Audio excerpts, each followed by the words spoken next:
அனைத்து நண்பர்களுக்கும் வணக்கம். கதைகளோடு உங்களுடன் இணைந்திருப்பது மாலதி. அரசியல், அதிகாரம், ஆட்சி இது எல்லாவற்றையும் ஒருத்தர் தன்வசமாக்கணும் அப்படின்னு நினச்சிட்டா அவருக்கு விதியும் சதியும் மட்டும் இருந்தால் போதுமா? அதையும் தாண்டி ஒரு முக்கியமான ஆயுதம் வேண்டும். அது என்ன அப்படின்னா தந்திரமும் புத்திசாலித்தனமும். அப்படிப்பட்ட தந்திரமும் புத்திசாலித்தனமும் நிறைந்த சுவாரஸ்யமும் விறுவிறுப்பும் கொண்ட மாய அரியணை அப்படிங்கிற கதையைத்தான் இன்னைக்கு நம்ம பார்க்க போகிறோம். கடைசி வரை எதிர்பாராத திருப்பங்கள் நிறைந்த இந்த கதையை பார்க்கலாம் வாங்க.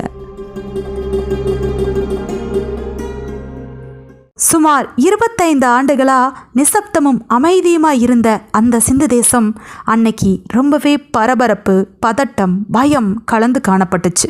மக்கள் எல்லாம் பல ஊர்களில் இருந்து அந்த இடத்துக்கு தேடி தேடி வந்தாங்க. அதற்கு ஒரு முக்கியமான காரணம் மாய அரியணை. 1000 ஆண்டுகள் பழமையான அந்த மாய அரியணை 25 ஆண்டுகளா சிறை கதவுகளுக்குள்ள பூட்டி வைக்கப்பட்டுருச்சு. அந்த கதவுகள் இன்னைக்கு திறக்கப்படுதுன்னு கேள்விப்பட்ட உடனே மக்கள் அலையலையாக வந்தாங்க. அந்த அரியணையை பார்த்து மக்கள் பதட்டமும் பயமும் அடைகிறதுக்கு ஒரு காரணம் இருக்குது. 25 ஆண்டுகளுக்கு முன்னாடி நடந்த சம்பவம் அது.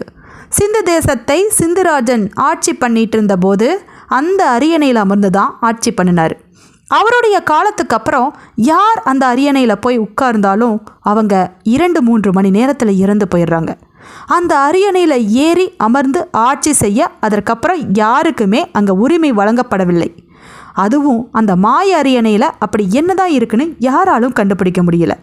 பொதுவாக அரியணை அப்படின்னாவே அரசர்கள் உட்காரக்கூடிய சிம்மாசனம். அந்த சிம்மாசனம் எப்படிப்பட்டதாக இருக்கும்? தங்கம், வைரம், வைடூரியங்கள் பதிக்கப்பட்டு ஜொலி ஜொலின்னு ஜொலிச்சிருக்க வேண்டாமா? ஆனால் இந்த மாய அரியணை எப்படி தெரியுமா இருக்கும்? வெறும் கற்களால், ஆமாம், வெள்ளை நிற கற்களால் ஆனது. அந்த கல் அமைப்பு எப்படி தெரியுமா இருக்கும்? தரையோடு தரையாக ஒட்டி இருக்கும். அது மட்டும் இல்லாமல் அரசர்கள் அமரக்கூடிய முதுகு பகுதியில் ஒரு சிங்கம் கர்ஜித்த மாதிரியான உருவம் பொறிக்கப்பட்டிருக்கும். இது எல்லாமே வினோதமான அமைப்பு.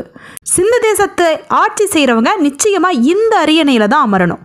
அதுதான் வழி வழியாக வந்த பண்பாடு. அதனால் இந்த அரியணையில் அமர்றவங்க தான் சிந்து தேசத்து அரசராக இருக்க முடியும். இப்படி இருக்கிற நிலையில தான் இந்த அரியணையில் யார் உட்கார்ந்தாலும் சில மணி நேரங்களில் இறந்து போயிடுறாங்க. இதை பார்த்துட்டு இருந்த அப்போ இருந்த பெரியவங்க எல்லோரும் இனி இந்த அரியணையை யாருமே தொடக்கூட வேண்டாம் அப்படின்னு சொல்லி மிகப்பெரிய பூட்டு போட்டு பூட்டி வச்சுட்டாங்க. இப்போ அங்கே அரசராக இருக்க யாருமே இல்லை. ஏன்னா அந்த அரியணையில் உட்காரவங்க தான் முறைப்படி அரசராக ஆட்சி செய்ய முடியும். இருந்தாலும் அங்கே எப்படி தெரியுமா ஆட்சி நடந்துச்சு? அமைச்சர்களால். அமைச்சர்கள் ஒன்றும் அவ்வளவு நல்லவர்களாம் இல்லை. அந்த அரசாட்சியை எந்த அளவுக்கு சுரண்ட முடியுமோ அந்த அளவுக்கு சுரண்டி இருந்தாங்க. மக்கள் அதனால் முன்னேற்றம் தடைப்பட்டு ரொம்பவே கஷ்டப்பட்டுட்டு இருந்தாங்க. ஒரு காலத்தில் செல்வ செழிப்போடு இருந்த அந்த நகரமா இது அப்படின்னு கேட்கிற மாதிரி இருந்துச்சு அப்போது நிலவரம். இப்படிப்பட்ட நேரத்தில் இப்போ மட்டும் எதற்காக இந்த பரபரப்பு அப்படிங்கிற கேள்வி வருதில்ல, அதுக்கும் காரணம் இருந்துச்சு. மக்கள் அப்போ இருந்தே கொஞ்சம் கொஞ்சமாக இங்கே புரட்சி பண்ணிக்கிட்டே இருந்தாங்க. எப்படியாவது ஒரு அரசர் நம்ம நாட்டுக்கு வேண்டும், அந்த அரியணையில் அமர்ந்து ஆட்சி செய்யணும், அதற்கு ஒரு வழி பண்ணுங்கன்னு சொல்லி போராட்டம் பண்ணிக்கிட்டே இருந்தாங்க. அந்த போராட்டம் கொஞ்சம் கொஞ்சமாக வளர்ந்து முற்றி இப்போ முடிவுக்கும் வந்துருச்சு. அதனால் சீக்கிரமாக இங்கே அரியணை திறக்கப்பட்டு அதில் ஆட்சி செய்யும் அரசர் உட்காரட்டும் அப்படிங்கிற முடிவு எடுத்துட்டாங்க. என்ன ஆனாலும் பரவாயில்லைங்கிற முடிவு தான் அது.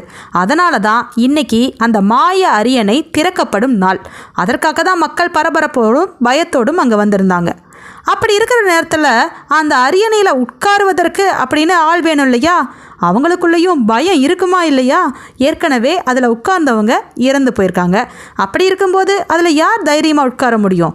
ஆனாலும் தைரியசாலிகளுக்கு அந்த நாட்டில் ஒன்றும் பஞ்சம் இல்லை. வேற யார்? அமைச்சருடைய மகன்கள் தான். எப்பாடுபட்டாவது ஆட்சியை மக்கள்கிட்ட ஒப்படைச்சிடக்கூடாதுன்னு மும்முரமாக இருந்தாங்க அமைச்சர்கள். அதனால் தன்னோட மகன்களையே அதில் உட்கார வச்சிடலாம் அப்படின்னு நினச்சாங்க.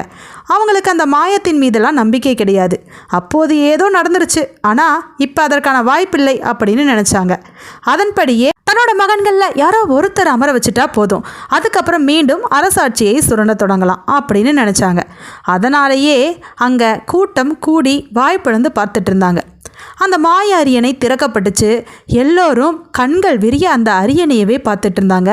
அந்த சமயத்தில் அமைச்சருடைய மகன் அந்த அரியணை மீது ஏறி அமர போகிறான். அது மூத்த அமைச்சரின் மகன். அவன் அப்படி ஏறி அமர போகும்போது அந்த அரியணை பயங்கரமாக ஆடுச்சு. சத்தம் பயங்கரமாக கேட்டுச்சு. நில் அப்படின்னு கனமான ஒரு சத்தம். அவன் அப்படியே ஸ்தம்பிச்சு நின்னான். அவன் முகமெல்லாம் வேர்த்து ஊத்துச்சு. ஏதோ நடக்க போகுது அப்படின்னு மக்கள் ஆர்வமாக கவனிக்க தொடங்கினாங்க. அதுக்கப்புறம் அந்த குரல் தொடர்ந்து பேச தொடங்குச்சு. சிந்துராஜன் அமர்ந்த இந்த அரியணையில் வேற யாருமே உட்கார தகுதியற்றவர்கள், அதற்கான தகுதி படைத்தவன் மட்டும்தான் இதில் உட்கார முடியும் அப்படின்னு சத்தம் போட்டுச்சு. கிட்டத்தட்ட விக்ரமாதித்தன் கதை மாதிரி இருக்குல்ல? ஆமாம், இங்கேயும் அப்படி தான் நடந்துட்டு இருந்துச்சு. இதை கேட்ட உடனே எல்லோரும் பின்வாங்கினாங்க, பயந்தாங்க. அந்த குரல் சொல்கிறத கவனமாக கேட்கவும் தொடங்கினாங்க. சிந்துராஜனுக்கு அப்புறமா இந்த அரியணையில் உட்காரணும் அப்படின்னா நான் சொல்கிற இந்த கதையை கேளுங்க. சிந்துராஜனுடைய மகளின் கதை அப்படின்னு சொல்லிட்டு ஆரம்பித்தார். ரொம்ப காலத்துக்கு முன்னாடி சிந்து நதி ஓரத்தில் ஒரு சலவை தொழிலாளி இருந்தார். அந்த சலவை தொழிலாளிக்கு மிக அழகிய வள்ளி அப்படிங்கிற பெண் இருந்தா. அந்த பெண்ணை தேடி உலக நாடுகள்லேருந்து பல பேர் வந்துட்டு இருந்தாங்க பார்ப்பதற்கு. ஆனால் அந்த சலவை தொழிலாளி அந்த பெண்ணை யாருக்குமே திருமணம் செய்து தர மறுத்துட்டார். இதை கேள்விப்பட்ட விரச நாட்டு இளவரசன் அபிநந்தன் அந்த பெண்ணை எப்படியாவது திருமணம் பண்ணிக்கணும்னு நினச்சான். அதனால் விரச நாட்டிலிருந்து கிளம்பி சிந்து நதியோரத்துக்கு வந்தான். வந்தவன் தன்னுடைய அரச கோலத்தை களைந்து விட்டு சாதாரண மனிதனாக அங்கே வந்து போயிட்டு இருந்தான். ஆனால் அந்த பெண்ணோ இவனை நிமிர்ந்து பார்த்ததாகவே தெரியல. அவனுக்குள்ள மன கஷ்டம்.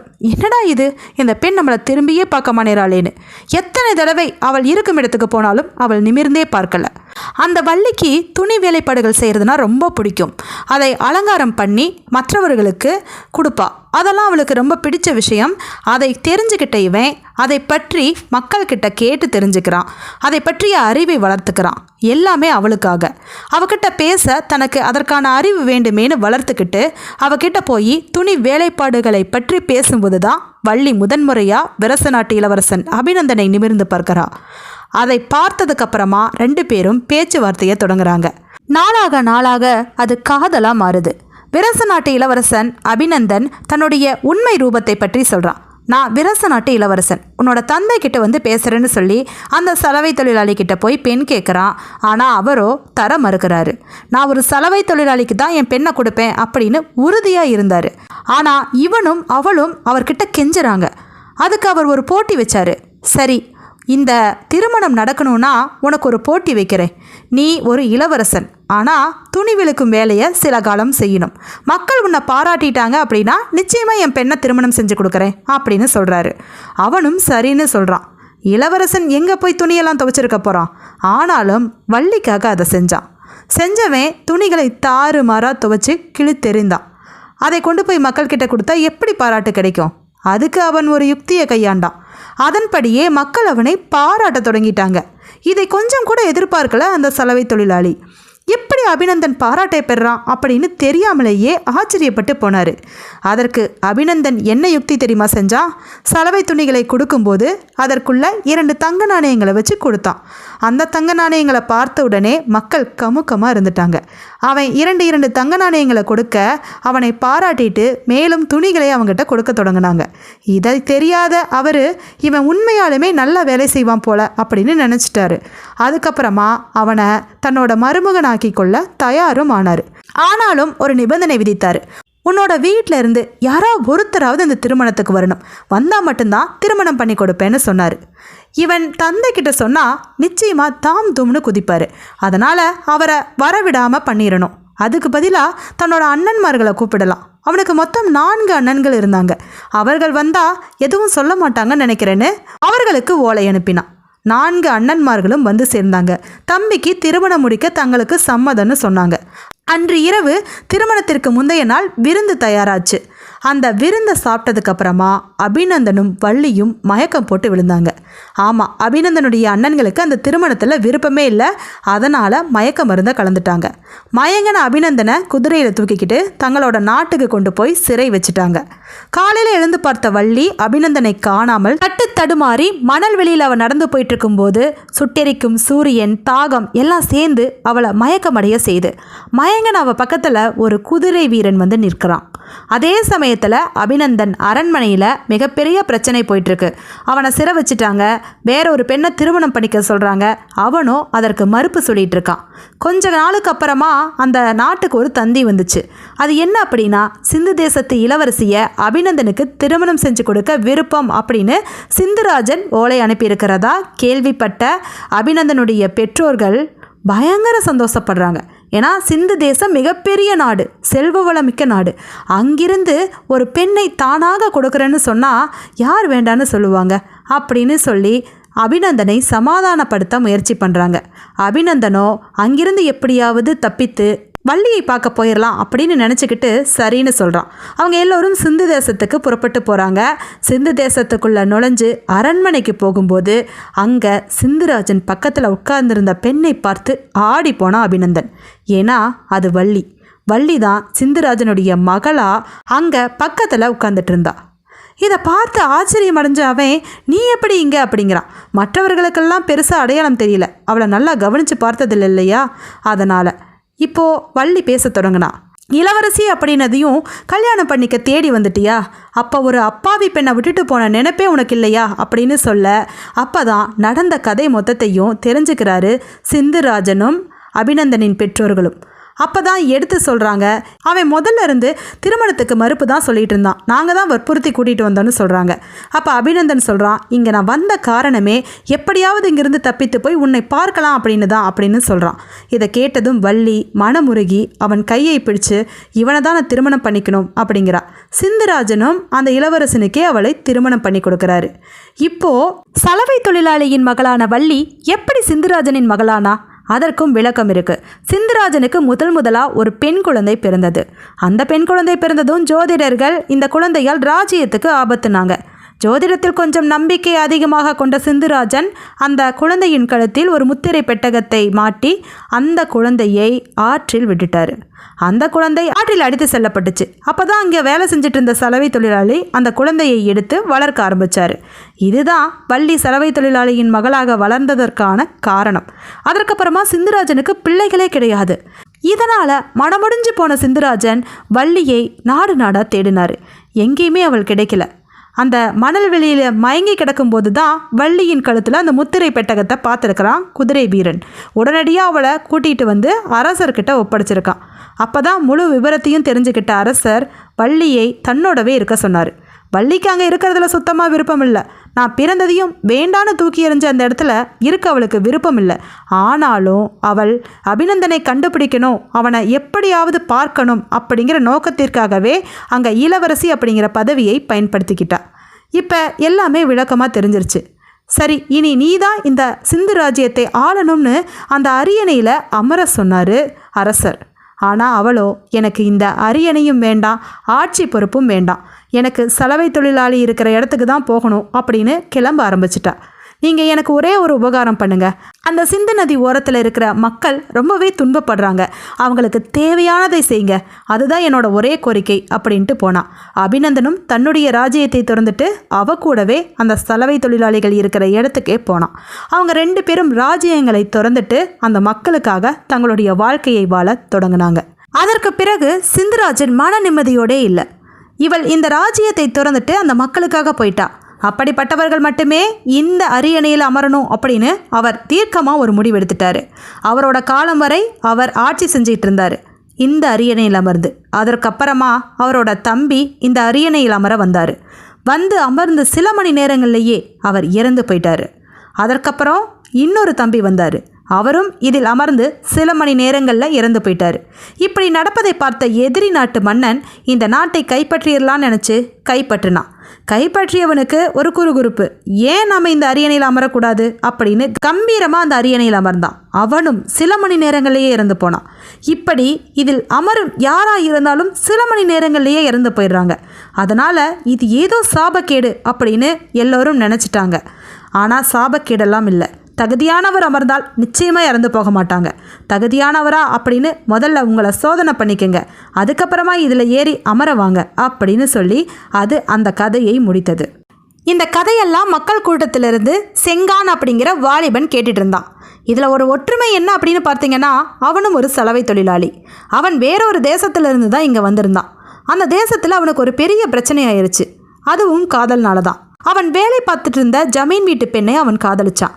அந்த பெண் நல்லபடியாக தான் பேசிகிட்டு இருந்தா. ஆனால் இவன் திருமணம் பண்ணிக்கலான்னு சொல்லும்போது உன் தகுதி என்ன என் தகுதி என்னன்னு பேச தொடங்கிட்டா. ஒரு சலவை தொழிலாளியை போய் நான் திருமணம் பண்ணிக்க முடியுமா அப்படின்னு சொல்லி பயங்கரமாக பேச மனமுடிஞ்சு போயிட்டான் இவன். அது மட்டும் இல்லாமல் அவளோட தந்தை கிட்ட சொல்லி அவனை அந்த ஊரை விட்டே விரட்டி அடிச்சிட்டா. அப்படிப்பட்ட நேரத்தில் தான் மனமுடிஞ்சு போன அவன் ஒரு சபதத்தை எடுத்தான். உன்னை விட எல்லா விதத்திலும் பெரிய ஆளாக வந்து உன் முன்னாடி நிற்கிறேன் அப்படின்னு. அப்படி ஒரு வீராப்போடு தான் இந்த நாட்டுக்குள்ளே நுழைஞ்சான். இந்த நாட்டுக்குள்ளே நுழைஞ்சு பார்த்தா இங்கே நாட்டில் அரசரே இல்லை, எந்த ஒரு முன்னேற்றமும் அடையல.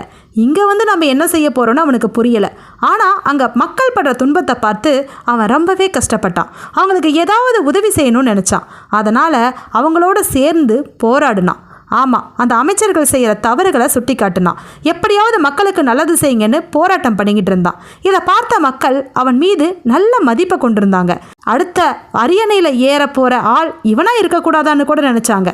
அப்படிப்பட்ட நேரத்தில் தான் 2 மந்திரிகளும் வேகமாக முடிவெடுத்து தன்னோட மகன்களில் யாரோ ஒருத்தரை அரியணையில் ஏற்றலான்னு நினச்சாரு. அதுக்குள்ளே அரியணை இந்த மாதிரி கதையெல்லாம் சொல்ல மக்கள் எல்லோரும் ஒரு சேர செங்கான் தான் அரியணையில் ஏறணும்னு கத்துறாங்க. அப்போது அந்த அரியணை திரும்பவும் பேசுது. மக்களால் தேர்ந்தெடுக்கப்பட்டவன் நிச்சயமாக இந்த அரியணையில் அமரலாம். அவன் இறந்து போக மாட்டான். ஆனால் அவன் தகுதியற்றவனாக இருந்தால் நிச்சயம் இங்கிருந்து தள்ளிவிடப்படுவான் அப்படின்னு சொல்லிச்சு. இன்னொரு பக்கம் மந்திரியின் மகன்களுக்கும் சார்பாக பேச சில ஆட்கள் இருந்தாங்க. அவங்க மந்திரியால் பயனடைந்த வணிகர்கள். இப்படிப்பட்ட நேரத்தில் 2 பக்க தரப்பும் 2 பேர்த்த நிறுத்தணும்னு சொல்கிறாங்க. இதை கேட்டுட்டு இருந்த அந்த அரியணையில் இருந்த குரல் மீண்டும் வந்தது. சரி, 1 மாதத்திற்கு அப்புறமா மீண்டும் இதேபோல் கூட்டம் கூட்டப்படும். அப்போது யார் இந்த அரியணையில் உட்காரும் போது எந்த பிரச்சனையும் ஏற்படாமல் இருக்குதோ அவங்களே அரசன் அப்படின்னு குரல் கேட்குது. மக்களும் அதற்கு சம்மதம் சொல்கிறாங்க. இந்த நேரத்தில் இங்கே ஒரு பிரச்சனை நடக்குது. என்ன அப்படின்னா, போட்டிக்கு இருக்கிறது செங்கான் தான். அவனை எப்படியும் இந்த ஊரை விட்டு அனுப்பிச்சிட்டா நாம் பிரச்சனை இல்லாமல் இருக்கலாம்னு நினச்ச அமைச்சருடைய மகன்கள் அவனை கூப்பிட்டு பேச்சுவார்த்தை நடத்துகிறாங்க. உனக்கு பெருமளவு பணம் தரோம், நீ எதிர்பார்க்கவே முடியாத அளவிற்கு பெருமளவு பணம். அந்த பணத்தை நீ வாங்கிக்கோ, அதை வாங்கிக்கிட்டு நீ போய் நிம்மதியாக வாழு, இங்கே வரவே வேண்டாம் அப்படின்னு சொல்ல அவன் யோசிக்கிறான். தனக்கு தேவையானதும் வசதி வாய்ப்பு தானே. அந்த ஜமீன்தார் பெண் முன்னாடி வசதி வாய்ப்போட போய் நிற்கணும் இல்லையா அப்படின்னு அவன் மனசுக்குள்ளே முதல்ல யோசிக்கத்தான் செஞ்சான். அதற்கப்புறம் பணத்தை வாங்கவும் செஞ்சிட்டான். பணத்தை வாங்கிக்கிட்டு அவன் போய் 1 மாத காலம் ஆச்சு. 1 மாத காலத்திற்கு அப்புறமா அரியணை முன்னாடி எல்லோரும் கூடி நிற்கிறாங்க. செங்கான் 1 மாதமாக ஆளையே காணோம் அப்படிங்கிறது மந்திரிகளுக்கு மகிழ்ச்சியை கொடுத்துச்சு. இப்போது சிம்மாசனம் ஏறுறதுக்கு இருக்கிற ஒரே ஆள் மந்திரியின் மகன்தான். இப்போ என்ன செய்கிறது, அவன் தான் ஏறி ஆகணும். அவன் சிம்மாசனம் ஏறின கொஞ்ச நேரத்திலேயே சிம்மாசனம் ஆடி அவனை கீழே தள்ளிருச்சு. ஏன்னா அந்த சிம்மாசனத்தில் உட்கார அவனுக்கு தகுதி இல்லை அப்படின்னு அந்த குரல் வந்துச்சு. அதே சமயத்தில் காட்டு வழியாக போயிட்டு இருந்த செங்கானை பின்னாடி இருந்து 2 பேர் கோணிப்பையால் மூடி அப்படியே கட்டி தூக்குனாங்க. அதே நேரத்தில் இங்கே கீழே விழுந்த அந்த மந்திரியின் மகன் அப்போ யார் தான் தகுதியானவங்க அப்படின்னு கேட்க அந்த செங்கான் தான் தகுதியானவன் அப்படின்னு அங்கே கூட்டத்தில் இருந்த மக்கள் சொன்னாங்க. உடனே மந்திரியின் மகன் பயங்கரமாக சிரித்தான். அதெப்படி, அவன் என் கையால் பணத்தை வாங்கிக்கிட்டு இந்த ஊரை விட்டே ஓடிட்டானே, அப்படிப்பட்ட சுயநலவாதியா இதற்கு தகுதியானவன் அப்படின்னு சொல்லும்போது தான் மக்கள் அங்கே சொல்ல தொடங்கினாங்க. அவன் பணத்தை வாங்கிட்டு ஒன்றும் ஓடி போகலை, எங்களுக்கு தேவையான அத்தனையையும் அந்த பணத்தை வைத்து செய்தான். எங்களுக்கு வாழ்வை உயர்த்த அவன் வழி பண்ணினான். அவன் எங்களுக்கு தேவையான அடிப்படை உதவிகளை அந்த பணத்தை வச்சு செஞ்சான். அப்படிப்பட்டவன் இப்போ இந்த ஊரை விட்டே போயிட்டுருக்கான். அவனை கூட்டிகிட்டு வரக்கு தான் ஆட்கள் போயிருக்காங்க அப்படின்னு சொல்லும்போதே அந்த கோணி மூட்டையை கொண்டு வந்து இறக்குறாங்க அந்த மக்கள் கூட்டத்தில் 2 பேர். அதற்குள்ளே இருந்து செங்கான் வெளியில் வந்தான். திருன்னு முழிக்கிறான். ஆமாம், அவனை வலுக்கட்டாயமாக தூக்கிட்டு வரக்கு தான் அவங்க போயிருந்தாங்க. ஏன்னா அவனை அரியணையில் உட்கார வைக்க. அவன் அரியணை வேண்டாம், மக்கள் நலனே போதுன்னு சொல்லிட்டு தான் போயிட்டு இருந்தான். ஆனால் இப்போ வலுக்கட்டாயப்படுத்தி தூக்கிட்டு வந்தனால எல்லோரும் சேர்ந்து அவனை அரியணையில் ஏறி அமர சொல்கிறாங்க. அரியணையில் ஏறி அமர்ந்து கொஞ்ச நேரமாச்சு. அரியணை எந்த சத்தமும் இல்லாமல் இருந்துச்சு. ரொம்ப நேரம் ஆனதுக்கப்புறமா அவன் அந்த அரியணையிலிருந்து எழுந்தான். மக்கள் பயங்கரமாக சத்தம் போட்டாங்க. நீயே சிந்து தேசத்து அரசன் அப்படின்னு சத்தம் போட்டாங்க. அப்போ திடீர்னு அங்கே ஒரு முதியவர் வந்தார். ஆமாம், அவன் தான் சிந்து தேசத்து அரசன், உண்மையான வாரிசே அவன்தான் அப்படின்னு சொன்னார். அப்போ அங்கே இருந்த மக்கள் கூட்டத்தில் இருந்தவங்களும் அந்த மந்திரிகளும் அதிர்ச்சி அடைஞ்சாங்க. அந்த முதியவர் யாருன்னு உற்று கவனித்து பார்த்தாங்க, யாருக்குமே விளங்கலை. அப்போ தான் அந்த முதியவர் சொல்கிறாரு, நான் என்னை பற்றி முதல்ல சொல்கிறேன். சிந்துராஜன் என்னை இந்த அரியணையை பாதுகாக்க நியமிச்சுட்டு போனார். நான் அப்போ வாலிபனாக இருந்தேன். இந்த அரியணை ரொம்பவே நுணுக்கமாக செய்யப்பட்டுச்சு. இது 1000 ஆண்டுகள் பழமையான அரியணை இருந்தாலும் இதில் சில மாற்றங்களை அவர் செஞ்சார். ஏன்னா தன்னோட மகள் இந்த அரியணையே வேண்டாம், மக்கள் நலனே போதுன்னு சொல்லிட்டு போனான். அவள் தான் உண்மையான அரசி, அவளோட வாரிசு தான் உண்மையான அரசனாகவும் இருக்க முடியும் அப்படின்னு அவர் நினச்சாரு. அரசால தகுதியே இல்லாதவங்க இதில் நிச்சயமாக உட்காரக்கூடாது அப்படிங்கிறது அவரோட எண்ணம். தான் செய்த ஒரு சிறிய தவறுனால மகளை இழந்து நின்னார் அவர். என்னை போல யாரும் இனி தவறு செய்யக்கூடாது, தவறானவர்கள் இந்த அரியணையில் உட்காரக்கூடாதுங்கிறக்காக இதில் 8 துவாரங்களை போட்டார். அதற்குள்ள விஷ ஊசிகள் செருகப்பட்டுச்சு. அந்த விஷ ஊசிகளை இயக்க இந்த அரியணைக்கு கீழே ஒரு சிறிய சுரங்கம் இருக்குது. அதற்குள்ளே இருந்து விஷ ஊசிகளை மேலே வர வைக்க முடியும், கீழே இழுக்க முடியும். அந்த வேலையை செய்கிறதுக்கு தான் என்ன நியமித்தார். அது மட்டும் இல்லாமல் ஒற்றன் வேலையும் நான் பார்த்தேன். யார் யார் நல்லவர்கள், யார் யார் என்ன காரியங்கள் செய்கிறாங்க அப்படிங்கிறதையும் நான் கவனிச்சிட்டு இருந்தேன். இந்த அரியணையில் அவரோட தம்பி உட்கார்ந்தார். அவரோட தம்பி மிகப்பெரிய தவறுகள் செஞ்சவர்.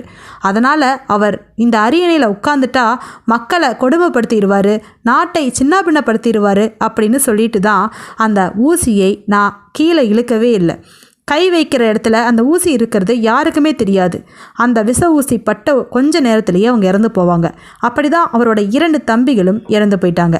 இந்த அரியணையின் மீது இருந்த பயத்தினால யாருமே அரசால பயந்தாங்க. ஏதோ மாயம் இருக்குது, மந்திரம் இருக்குதுன்னு நினச்சாங்க. அதற்கப்புறமா மந்திரிகளின் ஆட்டம் அதிகமாகும் போது இது எவ்வளவு பெரிய தவறு அப்படின்னு எனக்கு நினைக்க தோணுச்சு. கடைசியாக மக்கள் அதற்கு ஒரு தீர்வையும் கொண்டு வந்துட்டாங்க. சிங்கான் இந்த ஊருக்கு வந்ததுலேருந்தே நான் கவனிச்சிட்ருக்கேன். அவன் மக்களுக்கு நல்லதையே செஞ்சுக்கிட்டு இருந்தான். அதனால் அவனை மக்களே தேர்ந்தெடுத்து இங்கே கொண்டு வரணும் அப்படிங்கிறக்காக தான் நான் பொறுமையாக காத்திருந்தேன். அவன் செய்த எல்லா செயல்களுமே நல்ல செயல்கள். அது மட்டும் இல்லாமல் அவனை பற்றிய பின்புல விசாரணையும் பண்ணினேன். அவன் யார் தெரியுமா? சிந்துராஜனுடைய பேரன். சிந்துராஜன் மகள் வள்ளியின் மகன்தான் இவன். இவன் தான் உண்மையான வாரிசும் கூட. அவனுடைய குணநலன்களும் அவனுடைய பெற்றோர்களைப் போலவே இருக்கு. அரியணைக்காக பல பேர் உயிர்களை எடுக்கும் இந்த காலத்தில் மக்களின் அன்பிற்காக இந்த அரியணையை துறந்தவன் அவன். மக்கள் நல்லா இருக்கணுங்கிறக்காக எனக்கு அரியணையே வேண்டான்னு சொல்லிட்டு பொருட்களை வாங்கி அதை மக்களுக்கு செலவு செஞ்சுட்டு அவன் போனான். அதனால் அந்த குணமுடையவர்கள் மட்டுமே இந்த மாய அரியணையில் அமர முடியும் அப்படின்னு சொல்லி முடித்தார். எவன் ஒருவன் அன்பிற்காக அரியணையை துறக்கிறானோ அவனையே அரியணை விரும்புகிறது. இதுதான் சிந்துராஜனுடைய கோட்பாடு. அப்பேற்பட்டவன் மட்டும்தான் இந்த அரியணையில் அமரணும்னு அவர் ஆசைப்பட்டார். அதை நான் இப்போ நிறைவேற்றிட்டேன் அப்படின்னு சொல்லி அவர் சொல்ல மக்கள் எல்லோரும் செங்கானை ரொம்பவே பாராட்டுறாங்க, அரசனா மனமாற ஏற்றுக்கிறாங்க. வள்ளி அப்போது தவறு கூட செஞ்சிருக்கலாம். அவள் அரியணையிலிருந்து கூட மக்களுக்கு நல்ல காரியங்கள் செஞ்சிருக்கலாம். ஏனோ அவளுக்கு அந்த அரியணை மீது விருப்பம் இல்லாமல் ஆகிருச்சு. சிறு வயதில் அவள் மனதில் பட்ட காயமாக கூட இருக்கலாம். ஜோதிடத்தை நம்பி தன் தந்தை தூக்கி எறிஞ்சிட்டாரேங்கிற வழி அவளை அங்கே இருக்க விடாமல் செஞ்சிருக்கலாம். இப்போது அவளின் மகனை தேடி அரியணையே வந்துருச்சு. மாய அரியணை. மீண்டும் சந்திப்போம்.